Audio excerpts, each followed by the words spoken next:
भारत की लोक गाथाओं में है कि सुकरात की शिष्य परंपरा के मनीषी अरस्तु ने अपने शिष्य सिकंदर को भारत से गीता ज्ञानी गुरु लाने का निर्देश दिया था। गीता के ही एक ईश्वरवाद को विश्व की विविध भाषाओं में मूसा, ईसा तथा अनेक सूफी महात्माओं ने फैलाया। भाषांतर होने से ये पृथक पृथक प्रतीत होते हैं, किंतु सिद्धांत गीता के ही है। अतः गीता मानव मात्र का अतर्क्य धर्मशास्त्र है। गीता का आशय यथार्थ गीता के रूप में प्रस्तुत कर स्वामी श्री अड़गड़ानंद जी महाराज ने मानव मात्र को एक अमूल्य निधि दी है। गीता के दसियों हजार अनुवादों के बीच दैदीप्यमान इस व्याख्या के आलोक में आप सब परम श्रेय के साधक बने।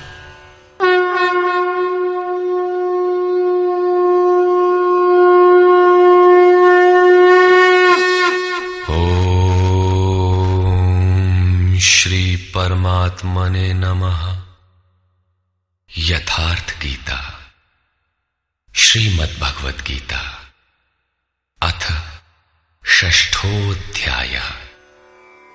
संसार में धर्म के नाम पर रीति रिवाज, पूजा पद्धतियों, संप्रदायों का बाहुल्य होने पर कुरीतियों का शमन करके एक ईश्वर की स्थापना एवं उसकी प्राप्ति की प्रक्रिया को प्रशस्त करने के लिए किसी महापुरुष का आविर्भाव होता है।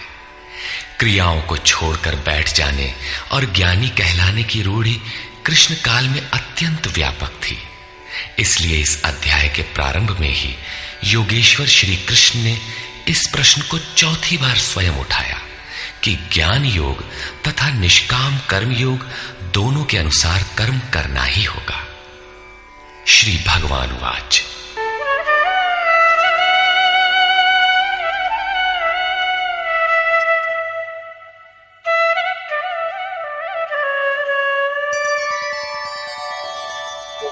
अनाश्रितः कर्मफलम् कार्यं कर्म करोति यः स सन्न्यासी च योगी च न निरग्निर्न चाक्रियः। श्री कृष्ण महाराज बोले, अर्जुन, कर्म फल के आश्रय से रहित होकर अर्थात कर्म करते समय किसी प्रकार की कामना न रखते हुए जो कार्यम कर्म करने योग्य प्रक्रिया विशेष को करता है, वही सन्यासी है, वही योगी है। केवल अग्नि को त्यागने वाला तथा केवल क्रिया को त्यागने वाला न सन्यासी है न योगी।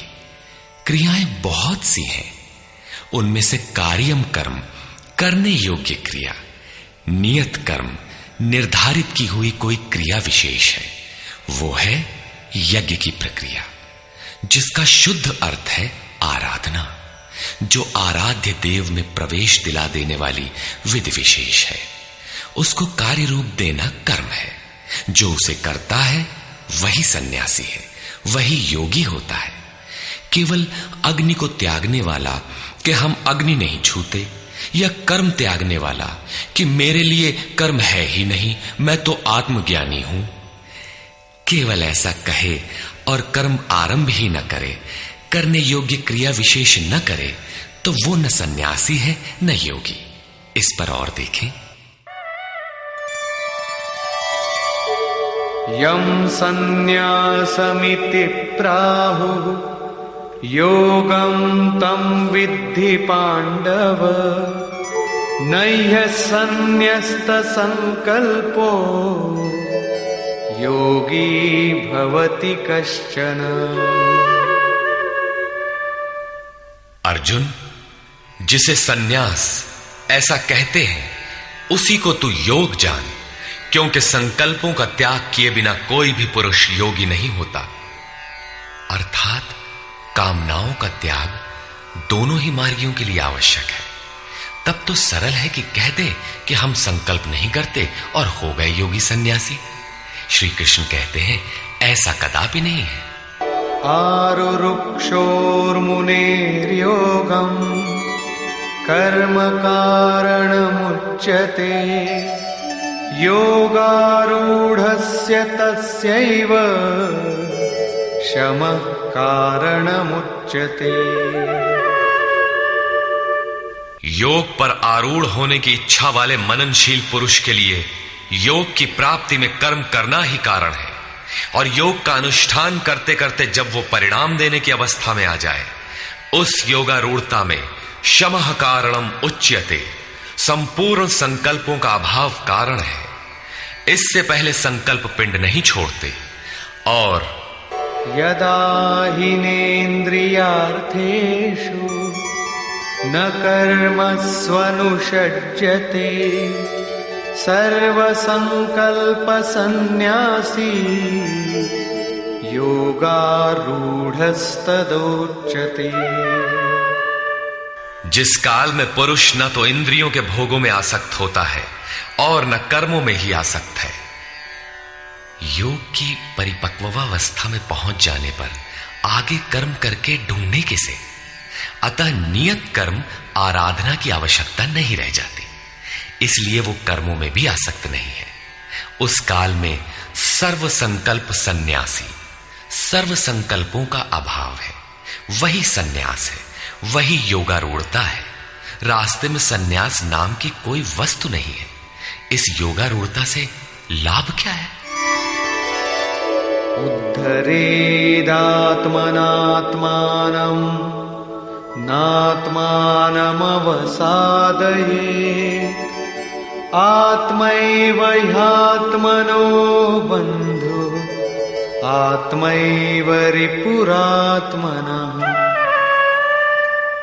अर्जुन, मनुष्य को चाहिए कि अपने द्वारा अपना उद्धार करे, अपने आत्मा को अधोगति में न पहुंचावे, क्योंकि वो जीवात्मा स्वयं ही अपना मित्र है और यही अपना शत्रु भी है।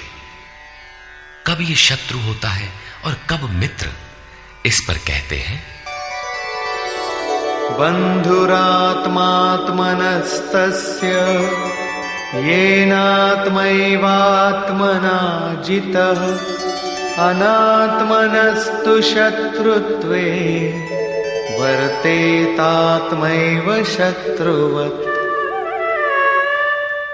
जिस जीवात्मा द्वारा मन और इंद्रियों सहित शरीर जीता हुआ है, उसके लिए उसी का जीवात्मा मित्र है, और जिसके द्वारा मन और इंद्रियां सहित शरीर नहीं जीता गया है, उसके लिए वो स्वयं शत्रुता में बरतता है। इन दो श्लोकों में श्री कृष्ण एक ही बात कहते हैं कि अपने द्वारा अपने आत्मा का उद्धार करें, उसे अधोगति में न पहुंचाएं, क्योंकि आत्मा ही मित्र है। सृष्टि में न दूसरा कोई शत्रु है न मित्र। किस प्रकार? जिसके द्वारा मन सहित इंद्रियां जीती हुई हैं, उसके लिए उसी का आत्मा मित्र बनकर मित्रता में बरतता है, परम कल्याण करने वाला होता है। और जिसके द्वारा मन सहित इंद्रियां नहीं जीती गई हैं, उसके लिए उसी का आत्मा शत्रु बनकर शत्रु में बरतता है, नीच योनियों और यातनाओं की ओर ले जाता है। प्रायः लोग कहते हैं मैं तो आत्मा हूं। गीता में लिखा है, न इसे शस्त्र काट सकता है, न अग्नि जला सकता है, न वायु सुखा सकता है। ये नित्य है, अमृत स्वरूप है, न बदलने वाला है, शाश्वत है, और वो आत्मा मुझ में है ही। वे गीता की इन पंक्तियों पर ध्यान नहीं देते कि आत्मा अधोगति में भी जाता है, आत्मा का उद्धार भी होता है, जिसके लिए कार्यम कर्म करने योग्य प्रक्रिया बताई गई है। अब अनुकूल आत्मा के लक्षण देखें।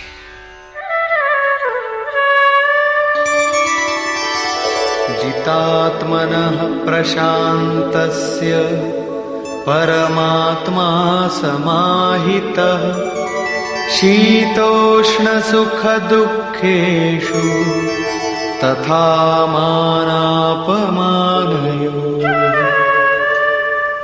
सर्दी गर्मी, सुख दुख और मान अपमान में जिसके अंतःकरण की वृत्तियां भली प्रकार शांत हैं, ऐसे स्वाधीन आत्मा वाले पुरुष में परमात्मा सदैव स्थित है, कभी विलग नहीं होता।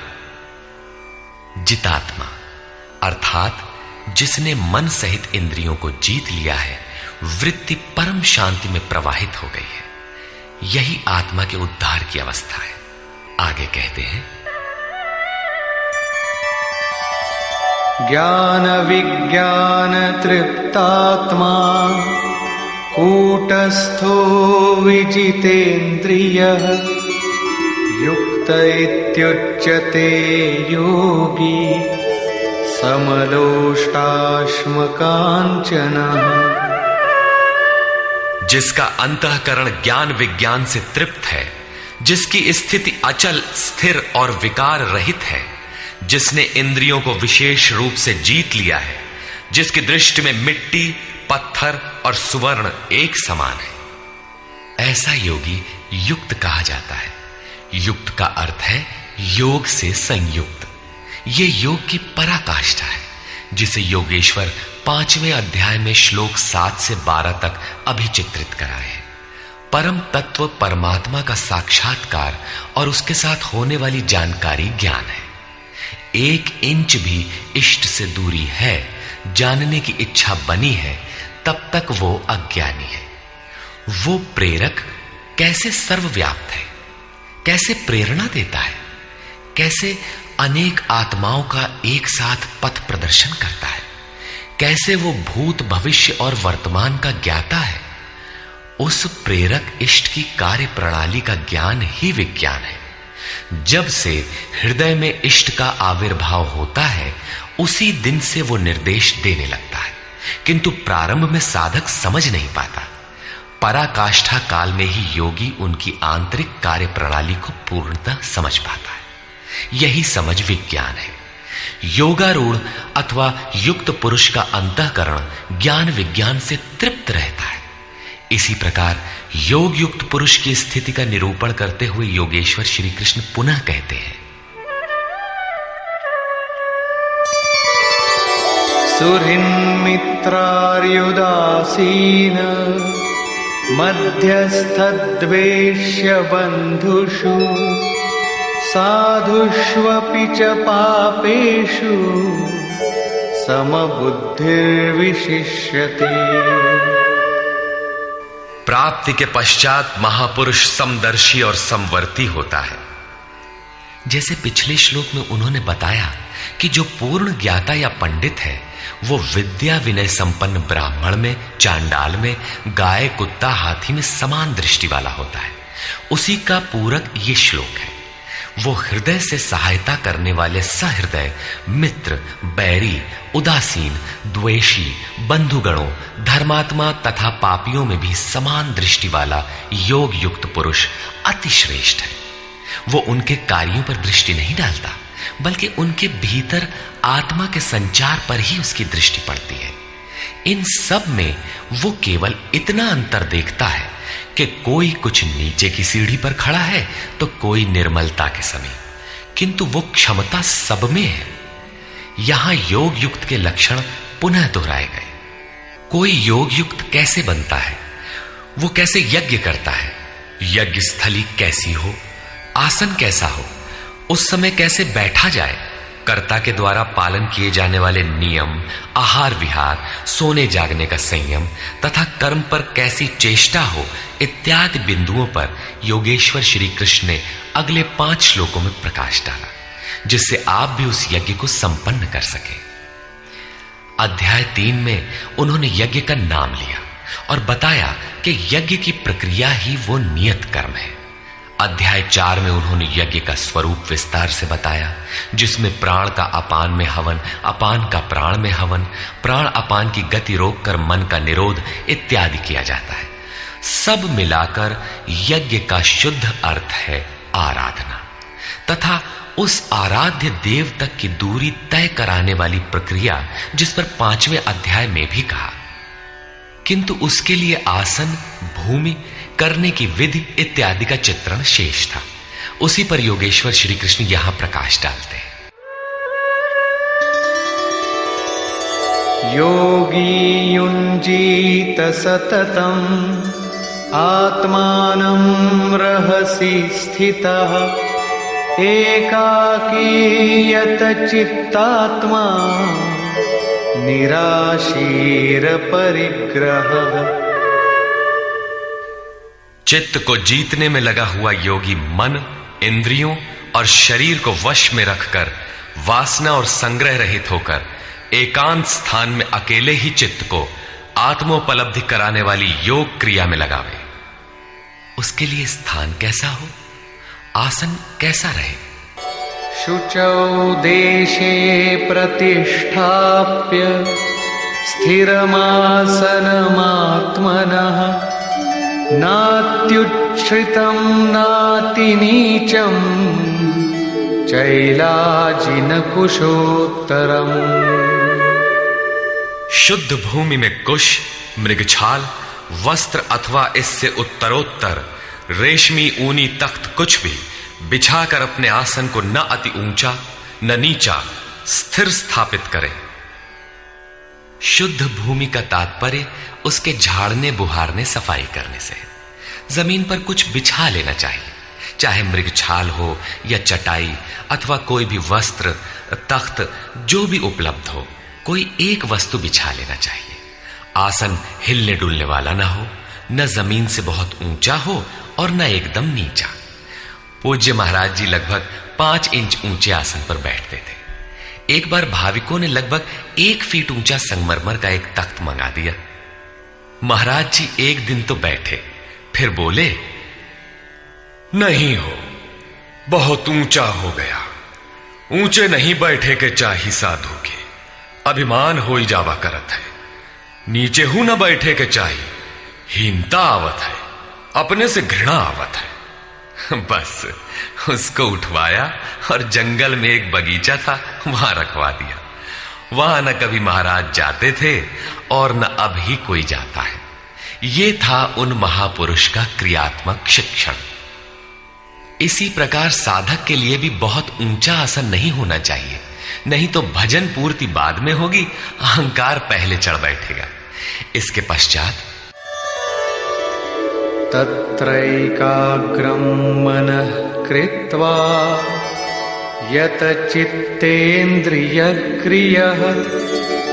उपविश्यासने युञ्जात् योगमात्मविशुद्धये। उस आसन पर बैठकर ही ध्यान करने का विधान है।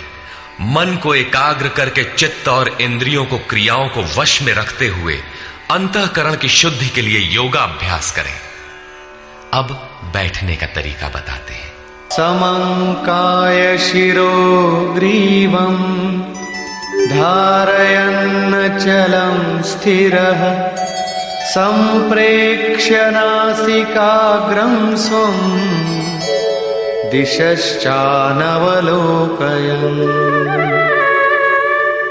शरीर, गर्दन और सिर को सीधा, अचल, स्थिर करके जैसे कोई पटरी खड़ी कर दी गई हो, इस प्रकार सीधा दृढ़ होकर बैठ जाए और अपनी नासिका के अग्रभाग को देखकर, नासिका की नोक देखते रहने का निर्देश नहीं है, बल्कि सीधे बैठने पर नाक के सामने जहां दृष्टि पड़ती है वहां दृष्टि रहे। दाहिने बाएं देखते रहने की चंचलता न रहे। अन्य दिशाओं को न देखता हुआ स्थिर होकर बैठे और प्रशांतात्मा विगतभीः ब्रह्मचारि व्रते स्थितः मनः संयम्य मच्चित्तो युक्त आसीत मत्परः। ब्रह्मचर्य व्रत में स्थित होकर।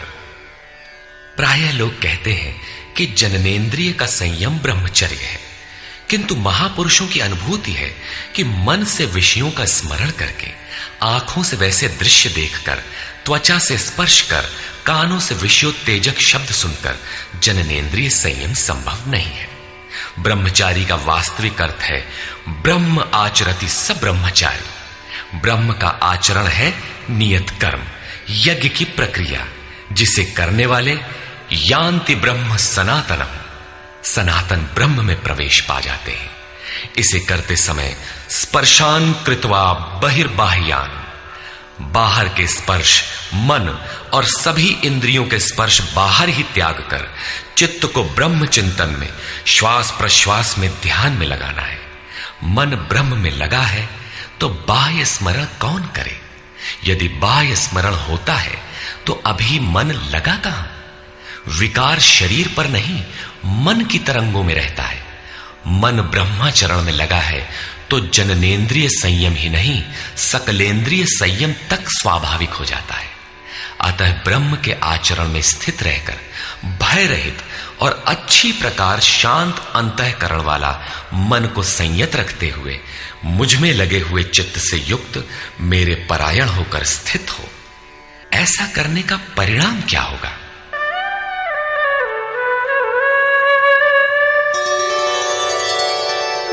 युञ्जन्नेवं सदात्मानं योगी नियतमानसः शान्तिं निर्वाणपरमा मत्संस्थामधिगच्छति। इस प्रकार अपने आप को निरंतर उसी चिंतन में लगाता हुआ संयत मन वाला योगी मेरे में स्थिति रूपी पराकाष्ठा वाली शांति को प्राप्त होता है। इसलिए अपने को निरंतर कर्म में लगाए। यहां यह प्रश्न पूर्ण प्राय है। अगले 2 श्लोकों में वे बताते हैं कि परमानंद वाली शांति के लिए शारीरिक संयम, युक्ताहार, विहार भी आवश्यक है। नात्यश्नतस्तु योगोऽस्ति न चैकान्तमनश्नतः न चाति स्वप्नशीलस्य जाग्रतो नैव चार्जुन। अर्जुन, ये योग न तो बहुत खाने वाले का सिद्ध होता है और न बिल्कुल न खाने वाले का सिद्ध होता है, न अत्यंत सोने वाले का और न अत्यंत जागने वाले का ही सिद्ध होता है। तब किसका सिद्ध होता है? युक्ताहार विहारस्य युक्तचेष्टस्य कर्मसु युक्तस्वप्नावबोधस्य योगो भवति दुःखः। दुखों का नाश करने वाला ये योग उचित आहार विहार, कर्मों में उपयुक्त चेष्टा और संतुलित शयन जागरण करने वाले का ही पूर्ण होता है। अधिक भोजन करने से आलस्य, निद्रा और प्रमाद घेरेंगे, तब साधना नहीं होगी। भोजन छोड़ देने से इंद्रियां क्षीण हो जाएंगी, अचल स्थिर बैठने की क्षमता नहीं रहेगी। पूज्य महाराज जी कहते थे कि खुराक से 1.5-2 रोटी कम खाना चाहिए। विहार अर्थात साधन के अनुकूल विचरण, कुछ परिश्रम भी करते रहना चाहिए। कोई कार्य ढूंढ लेना चाहिए, अन्यथा रक्त संचार शिथिल पड़ जाएगा, रोग घेर लेंगे। सोना और जागना आयु, आहार और अभ्यास से घटता बढ़ता है। महाराज जी कहा करते थे, योगी को 4 घंटे सोना चाहिए और अनवरत चिंतन में लगे रहना चाहिए। हट करके न सोने वाले शीघ्र पागल हो जाते हैं। कर्मों में उपयुक्त चेष्टा भी हो, अर्थात नियत कर्म आराधना के अनुरूप निरंतर प्रयत्नशील हो। बाह्य विषयों का स्मरण न कर सदैव उसी में लगे रहने वाले का ही योग सिद्ध होता है। साथ ही यदा विनियतं चित्तम् आत्मन्येवावतिष्ठते निःस्पृहः सर्वकामेभ्यो युक्त इत्युच्यते तदा। इस प्रकार योग के अभ्यास से विशेष रूप से वश में किया हुआ चित्त जिस काल में परमात्मा में भली प्रकार स्थित हो जाता है, विलीन सा हो जाता है, उस काल में संपूर्ण कामनाओं से रहित हुआ पुरुष योग युक्त कहा जाता है। अब विशेष जीते हुए चित्त के लक्षण क्या है? यथा दीपो निवातस्थो नेङ्गते सोपमा स्मृता योगिनो यतचित्तस्य युञ्जतो योगमात्मनः। जिस प्रकार वायु रहित स्थान में रखा गया दीपक चलायमान नहीं होता, लौ सीधे ऊपर जाती है, उसमें कंपन नहीं होता, यही उपमा परमात्मा के ध्यान में लगे हुए योगी के जीते हुए चित्त की दी गई है। दीपक तो उदाहरण मात्र है। आजकल दीपक का प्रचलन शिथिल पड़ रहा है। अगरबत्ती ही जलाने पर धुआं सीधे ऊपर जाता है यदि वायु में वेग ना हो।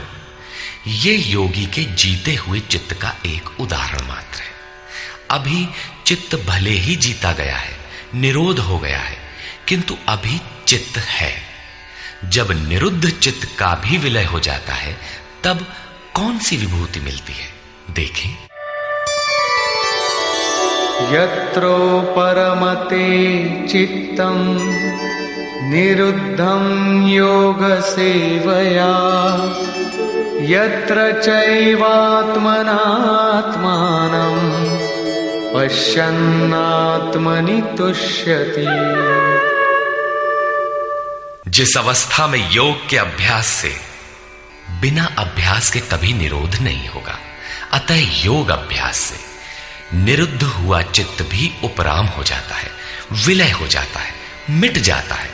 उस अवस्था में आत्मना, अपनी आत्मा के द्वारा, आत्मानम, परमात्मा को देखता हुआ, आत्मनि एव, अपने आत्मा में ही संतुष्ट अपनी ही आत्मा से होता है। क्योंकि प्राप्ति काल में तो परमात्मा का साक्षात्कार होता है, किंतु दूसरे ही क्षण वो अपने ही आत्मा को उन शाश्वत ईश्वरीय विभूतियों से ओतप्रोत पाता है। ब्रह्म अजर, अमर, शाश्वत, अव्यक्त और अमृत स्वरूप है। तो इधर आत्मा भी अजर, अमर, शाश्वत, अव्यक्त और अमृत स्वरूप है तो, किंतु अचिंत्य भी है। जब तक चित्त और चित्त की लहर है तब तक वो आपके उपभोग के लिए नहीं है। चित्त का निरोध और निरुद्ध चित्त के विलय काल में परमात्मा का साक्षात्कार होता है और दर्शन के ठीक दूसरे क्षण उन्हीं ईश्वरीय गुण धर्मों से युक्त ही अपने आत्मा को पाता है। इसलिए वो अपने ही आत्मा में संतुष्ट होता है। यही उसका स्वरूप है, यही पराकाष्ठा है। इसी का पूरक अगला श्लोक देखें। सुखमात्यन्तिकं यत्तत् बुद्धिग्राह्यमतीन्द्रियं वेत्ति यत्र न चैवायं स्थितश्चलति तत्वतः। तथा इंद्रियों से अतीत केवल शुद्ध हुई सूक्ष्म बुद्धि द्वारा ग्रहण करने योग्य जो अनंत आनंद है, उसको जिस अवस्था में अनुभव करता है और जिस अवस्था में स्थित हुआ योगी भगवत स्वरूप को तत्व से जानकर चलायमान नहीं होता, सदैव उसी में प्रतिष्ठित रहता है। तथा यं लब्ध्वा चापरं लाभं मन्यते नाधिकं ततः यस्मिन् स्थितो न दुःखेन गुरुणापि विचाल्यते। परमेश्वर की प्राप्ति रूप जिस लाभ को, पराकाष्ठा की शांति को प्राप्त कर उससे अधिक दूसरा कुछ भी लाभ नहीं मांगता, और भगवत प्राप्ति रूप जिस अवस्था में स्थित हुआ योगी बड़े भारी दुख से भी चलायमान नहीं होता, दुख का उसे भान भी नहीं होता, क्योंकि भान करने वाला चित्त तो मिट गया। इस प्रकार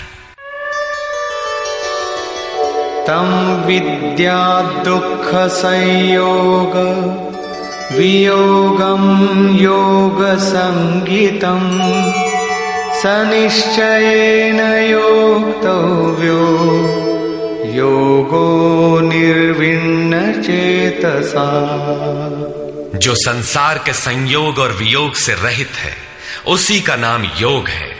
जो आत्यंतिक सुख है उसके मिलन का नाम योग है। जिसे परम तत्व परमात्मा कहते हैं उसके मिलन का नाम योग है।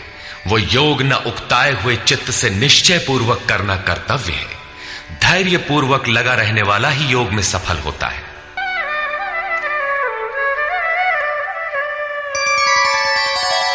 संकल्प प्रभवान कामान त्यक्त्वा सर्वान् शेषतः मनसैवेन्द्रियग्रामं विनियम्य समन्ततः।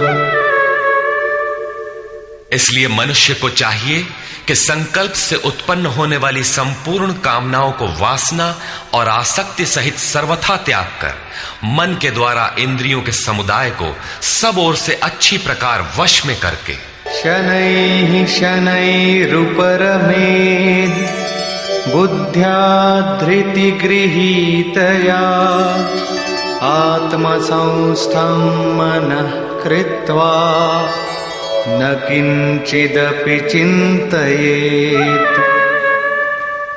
क्रम क्रम से अभ्यास करता हुआ उपरामता को प्राप्त हो जाए, चित्त का निरोध और क्रमशः विलय हो जाए, तदनंतर वो धैर्य युक्त बुद्धि द्वारा मन को परमात्मा में स्थित करके अन्य कुछ भी चिंतन न करे।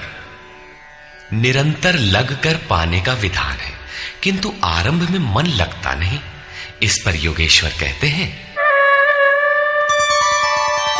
यतो यतो निश्चरति मनश्चञ्चलमस्थिरम् ततस्ततो नियम्यैतद् आत्मन्येव वशं नयेत्। ये स्थिर न रहने वाला चंचल मन जिस जिस कारण से सांसारिक पदार्थों में विचरता है, उससे रोककर बारंबार अंतरात्मा में ही निरोध करे। प्रायः लोग कहते हैं कि मन जहां भी जाता है जाने दो, प्रकृति में ही तो जाएगा और प्रकृति भी उस ब्रह्म के ही अंतर्गत है। प्रकृति में विचरण करना ब्रह्म के बाहर नहीं है। किंतु श्री कृष्ण के अनुसार यह गलत है। गीता में इन मान्यताओं का किंचित भी स्थान नहीं है। श्री कृष्ण का कथन है कि मन जहां जहां जाए, जिन माध्यम से जाए, उन्हीं माध्यम से रोककर परमात्मा में ही लगावें। मन का निरोध संभव है। इस निरोध का परिणाम क्या होगा? प्रशान्तमनसं येनं योगिनं सुखमुत्तमम् उपैति शान्तरजसं ब्रह्मभूतमकल्मषम्। जिसका मन पूर्ण रूपेण शांत है, जो पाप से रहित है, जिसका रजोगुण शांत हो गया है, ऐसे ब्रह्म से एकीभूत योगी को सर्वोत्तम आनंद प्राप्त होता है, जिससे उत्तम कुछ भी नहीं है।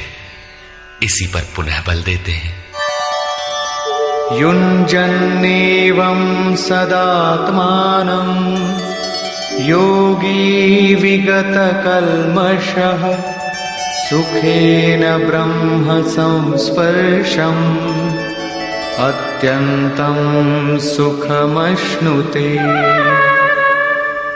पाप रहित योगी इस प्रकार आत्मा को निरंतर उस परमात्मा में लगाता हुआ सुखपूर्वक परब्रह्म परमात्मा की प्राप्ति के अनंत आनंद की अनुभूति करता है। वो ब्रह्म संस्पर्श अर्थात ब्रह्म के स्पर्श और प्रवेश के साथ अनंत आनंद का अनुभव करता है। अतः भजन अनिवार्य है। इसी पर आगे कहते हैं, सर्वभूतस्थमात्मानं सर्वभूतानि चात्मनि ईक्षते योगयुक्तात्मा सर्वत्र समदर्शनः।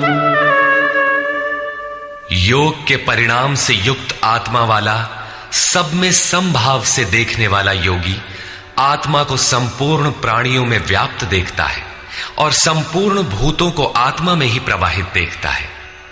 इस प्रकार देखने से लाभ क्या है? यो मां पश्यति सर्वत्र सर्वं च मयि पश्यति तस्याहं न प्रणश्यामि स च मे न प्रणश्यति। जो पुरुष संपूर्ण भूतों में मुझ परमात्मा को देखता है, व्याप्त देखता है और संपूर्ण भूतों को मुझ परमात्मा के ही अंतर्गत देखता है, उसके लिए मैं अदृश्य नहीं होता हूं और वो मेरे लिए अदृश्य नहीं होता। ये प्रेरक का आमने सामने मिलन है, सख्य भाव है, सामीप्य मुक्ति है। सर्वभूतस्थितं यो मां भजत्येकत्वमास्थितः सर्वथा वर्तमानोऽपि स योगी मयि वर्तते।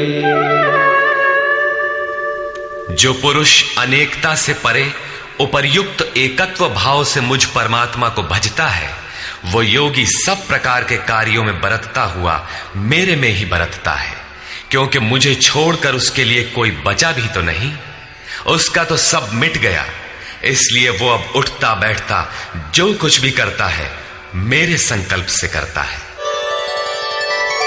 आत्मौपम्येन सर्वत्र समं पश्यति योऽर्जुन सुखं वा यदि वा दुःखं स योगी परमो मतः। हे अर्जुन, जो योगी अपने ही समान संपूर्ण भूतों में सम देखता है, अपने जैसा देखता है, सुख और दुख भी सब में समान देखता है, वो योगी जिसका भेदभाव समाप्त हो गया है, परम श्रेष्ठ माना गया है। प्रश्न पूरा हुआ। इस पर अर्जुन ने प्रश्न किया। अर्जुन उवाच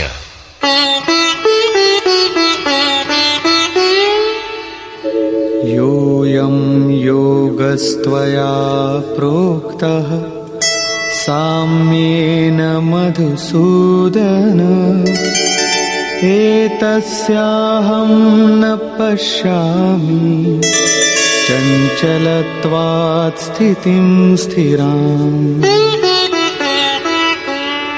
हे मधुसूदन, ये योग जो आप पहले बता आए हैं, जिससे समत्व भाव दृष्टि मिलती है, मन के चंचल होने से बहुत समय तक इसमें ठहरने वाली स्थिति में मैं अपने को नहीं देखता।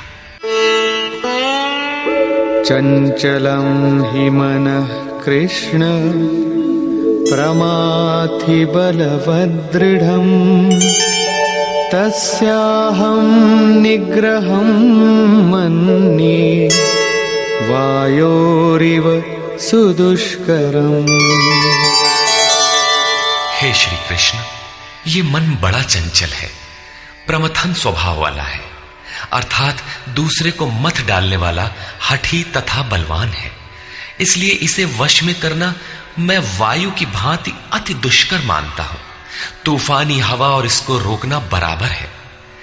इस पर योगेश्वर श्री कृष्ण कहते हैं, श्री भगवान उवाच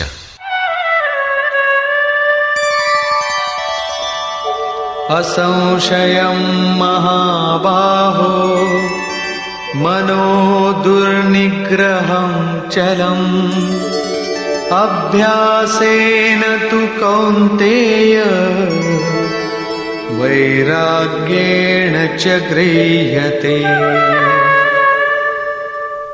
महान कार्य करने के लिए प्रयत्नशील अर्थात महाबाहु अर्जुन, निसंदेह मन चंचल है, बड़ी कठिनाई से वश में होने वाला है, परंतु कौन्तेय यह अभ्यास और वैराग्य के द्वारा वश में होता है। जहां चित्त को लगाना है वहां स्थिर करने के लिए बार बार प्रयत्न का नाम अभ्यास है, तथा देखी सुनी विषय वस्तुओं में, संसार या स्वर्ग आदि के भोगों में राग अर्थात लगाव का त्याग वैराग्य है। श्री कृष्ण कहते हैं कि मन वश में करना कठिन है, किंतु अभ्यास और वैराग्य द्वारा यह वश में हो जाता है। असंयतात्मना योगो दुष्प्राप इति मे मतिः वश्यात्मना तु यतता शक्यो वाप्तुमुपायतः। अर्जुन, मन को वश में न करने वाले पुरुष के लिए योग प्राप्त होना कठिन है, किंतु स्ववश मन वाले प्रयत्नशील पुरुष के लिए योग सहज है। ऐसा मेरा अपना मत है। जितना कठिन तू मान बैठा है उतना कठिन नहीं है, अतः इसे कठिन मानकर छोड़ मत दो। प्रयत्न पूर्वक लगकर योग को प्राप्त कर, क्योंकि मन वश में करने पर ही योग संभव है। इस पर अर्जुन ने प्रश्न किया। अर्जुन उवाच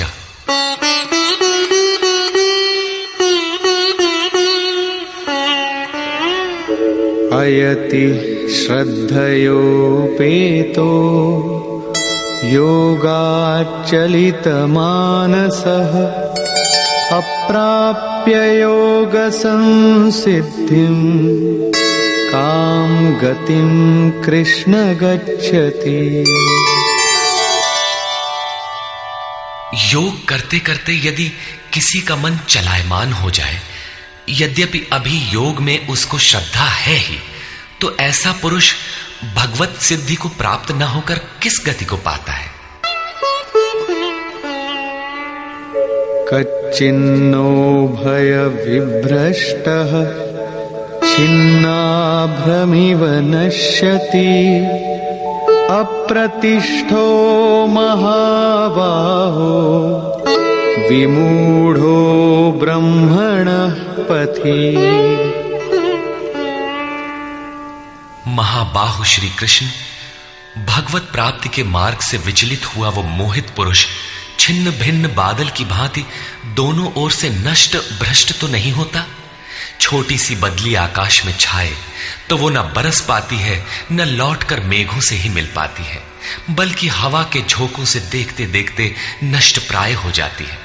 उसी प्रकार शिथिल प्रयत्न वाला, कुछ काल तक साधन करके स्थगित करने वाला नष्ट तो नहीं हो जाता। वो न आप में प्रवेश कर सका और न भोग ही भोग पाया, उसकी कौन सी गति होती है?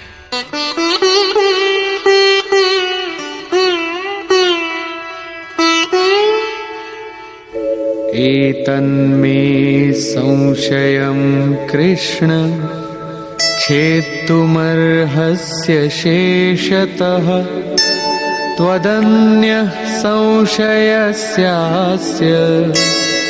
छेत्ता न ह्युपपद्यते। हे श्री कृष्ण, मेरे इस संशय को संपूर्णता से मिटाने के लिए आप ही सक्षम हैं। आपके अतिरिक्त दूसरा कोई इस संशय को मिटाने वाला मिलना संभव नहीं है। इस पर योगेश्वर श्री कृष्ण ने कहा। श्री भगवान वाच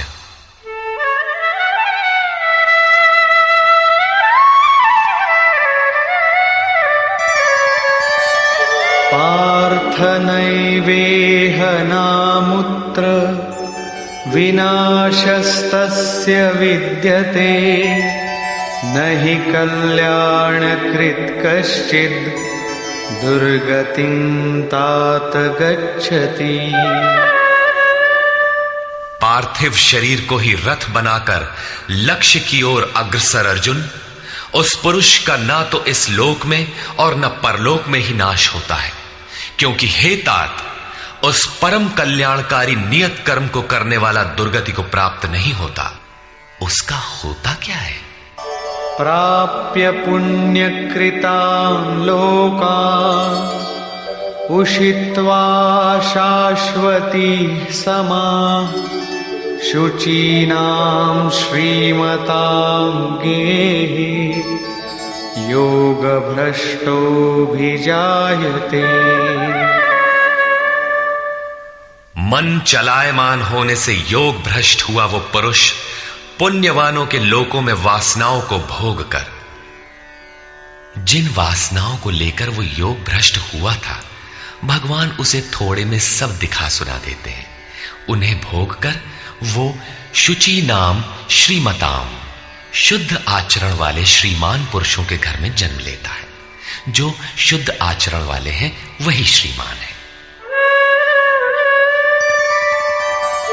अथवा योगिनामेव कुले भवति धीमताम् एतद्धि दुर्लभतरम् लोके जन्म यदीदृशम्।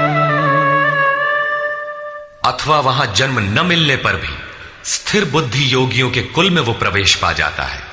श्रीमानों के घर में पवित्र संस्कार बचपन से ही मिलने लगते हैं, किंतु वहां जन्म न हो पाने पर वो योगियों के कुल में, घर में नहीं, शिष्य परंपरा में प्रवेश पा जाता है। कबीर, तुलसी, रैदास, वाल्मीकि इत्यादि को शुद्ध आचरण और श्रीमानों का घर नहीं, योगियों के कुल में प्रवेश मिला। सद्गुरु के कुल में संस्कारों का परिवर्तन भी एक जन्म है, और ऐसा जन्म संसार में निसंदेह अति दुर्लभ है। योगियों के यहां जन्म का अर्थ उनके शरीर से पुत्र रूप में उत्पन्न होना नहीं है। गृह त्याग से पूर्व पैदा होने वाले लड़के मोहवश महापुरुष को भी भले ही पिता मानते रहे, किंतु महापुरुष के लिए घर वालों के नाम पर कोई नहीं होता। जो शिष्य उनकी मर्यादाओं का अनुष्ठान करते हैं, उनका महत्व लड़कों से कई गुना अधिक मानते हैं, वही उनके सच्चे पुत्र हैं। जो योग के संस्कारों से युक्त नहीं है, उन्हें महापुरुष नहीं अपनाते। पूज्य महाराज जी यदि साधु बनाते तो हजारों विरक्त उनके शिष्य होते, किंतु उन्होंने किसी को किराया भाड़ा देकर, किसी के घर सूचना भेजकर, पत्र भेजकर, समझा बुझाकर सबको उनके घर लौटा दिया। बहुत लोग हठ करने लगे तो उन्हें अपशकुन हो, भीतर से मना हो कि इसमें साधु बनने के एक भी लक्षण नहीं है, इसे रखने में भलाई नहीं है, ये पार नहीं होगा। निराश होकर दो एक ने पहाड़ से गिरकर अपनी जान भी दे दी, किंतु महाराज जी ने उन्हें अपने यहां नहीं रखा। बाद में पता चलने पर बोले, जानत रहूं कि बड़ा विकल है, लेकिन ये सोचते है कि सचहूं के मरी जाए तो रखी लेते, एक ठो पतितय राहत और का हो। ममत्व उनमें भी विकट था, फिर भी नहीं रखा। 6-7 को जिनके लिए आदेश हुआ था कि आज एक योग भ्रष्ट आ रहा है, जन्म जन्म से भटका हुआ चला आ रहा है, इस नाम और इस रूप का कोई आने वाला है, उसे रखो, ब्रह्म विद्या का उपदेश करो, उसे आगे बढ़ाओ। केवल उन्हीं को रखा। आज भी उनमें से एक महापुरुष धार कुंडी में बैठे हैं, एक अनसुईया में है, 2-3 अन्यत्र भी हैं। उन्हें सद्गुरु के कुल में प्रवेश मिला। ऐसे महापुरुषों को पा जाना अति दुर्लभ है। तत्र तं बुद्धि संयोगं लभते पौर्वदेहिकं यतते च ततो भूयः संसिद्धौ कुरु नंदन। वहां वो पुरुष पहले शरीर में साधन किए हुए बुद्धि के संयोग को, अर्थात पूर्व जन्म के साधन संस्कारों को अनायास ही प्राप्त हो जाता है, और हे कुरुनंदन, उसके प्रभाव से वो फिर संसिद्धौ, भगवत प्राप्ति रूपी परम सिद्धि के निमित्त प्रयत्न करने लगता है।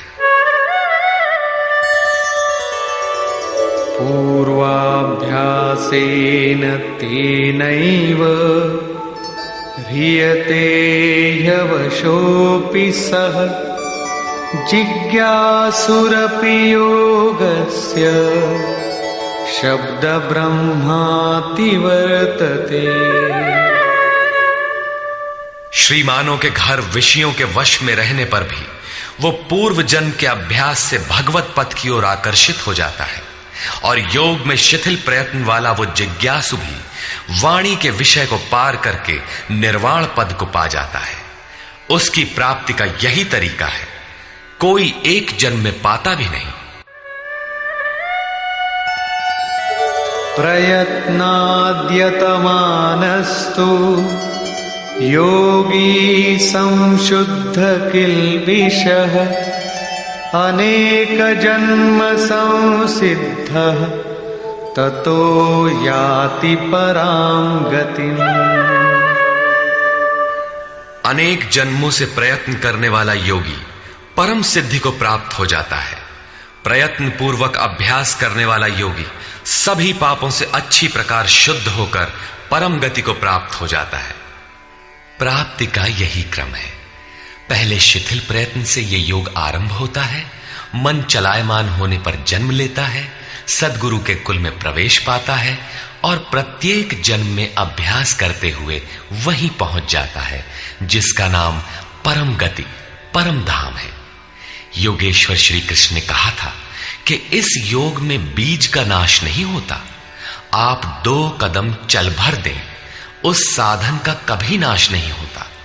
हर परिस्थिति में रहते हुए पुरुष ऐसा कर सकता है, कारण कि थोड़ा साधन तो परिस्थितियों में घिरने वाला व्यक्ति ही कर पाता है, क्योंकि उसके पास समय नहीं है।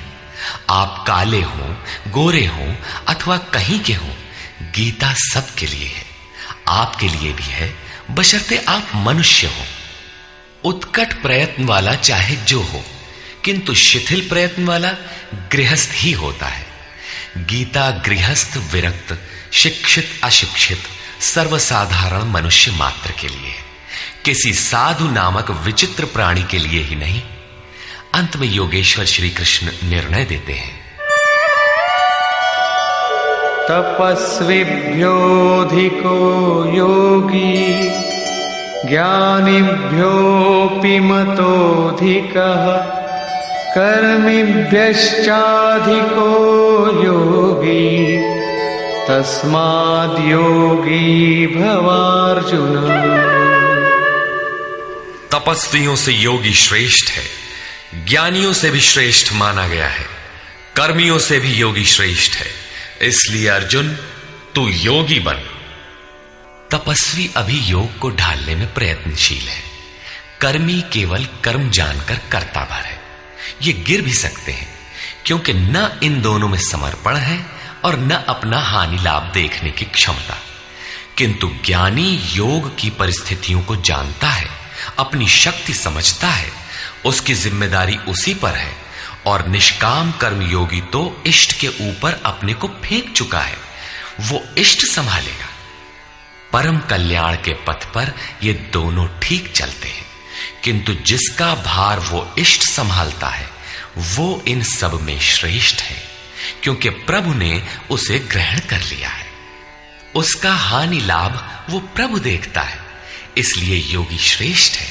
इसलिए अर्जुन, तू योगी बन, समर्पण के साथ योग का आचरण कर। योगी श्रेष्ठ है, किंतु उनसे भी वो योगी सर्वश्रेष्ठ है जो अंतरात्मा से लगता है। इसी पर कहते हैं,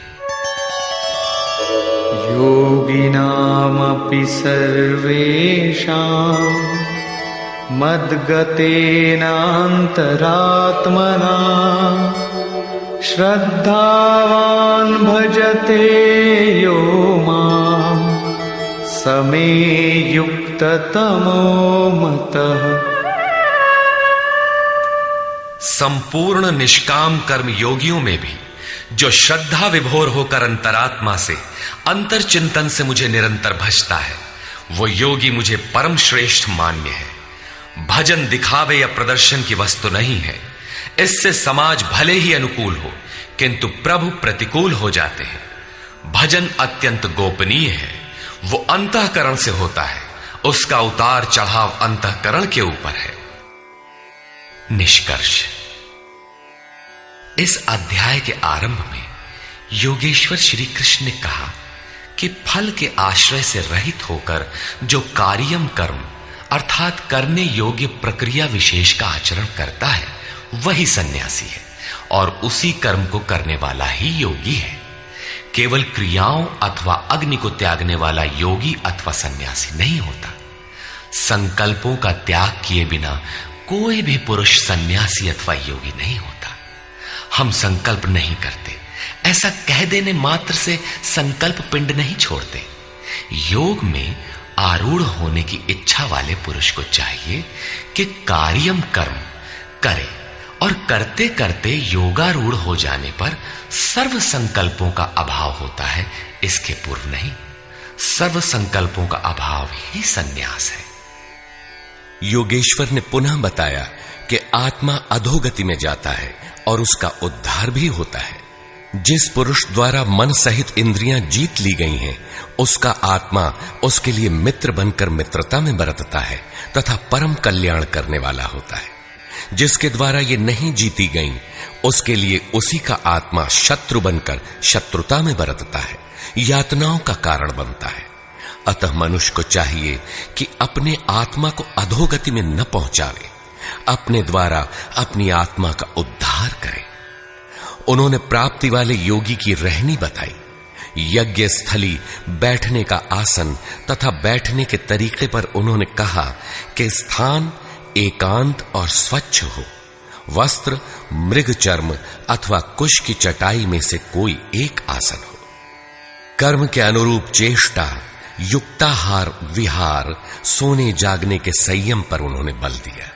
योगी के निरुद्ध चित्त की उपमा उन्होंने वायु रहित स्थान में दीपक की अकंपित लौ से दी, और इस प्रकार उस निरुद्ध चित्त का भी जब विलय हो जाता है, उस समय वह योग की पराकाष्ठा अनंत आनंद को प्राप्त होता है।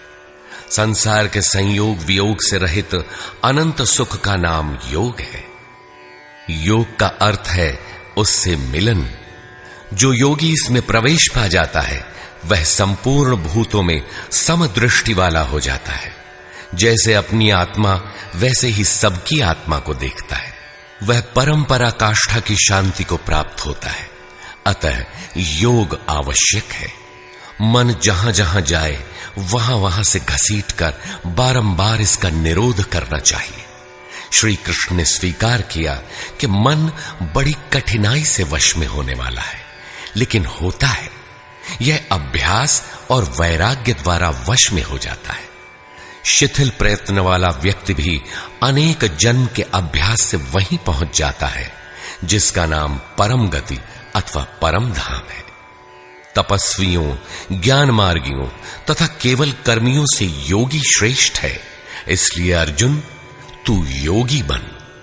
समर्पण के साथ अंतर मन से योग का आचरण कर। प्रस्तुत अध्याय में योगेश्वर श्री कृष्ण ने प्रमुख रूप से योग की प्राप्ति के लिए अभ्यास पर बल दिया है। अतः ओम तत्सदिति श्रीमद् भगवद गीता सूपनिषत्सु ब्रह्म विद्यायाम योग शास्त्रे श्री कृष्णा अर्जुन संवादे अभ्यास योगो नाम षष्ठोऽध्यायः। इस प्रकार स्वामी अड़गड़ानंद कृत श्रीमद् भगवद गीता के भाष्य यथार्थ गीता का छठा अध्याय पूर्ण होता है। हरि ओम तत्सत।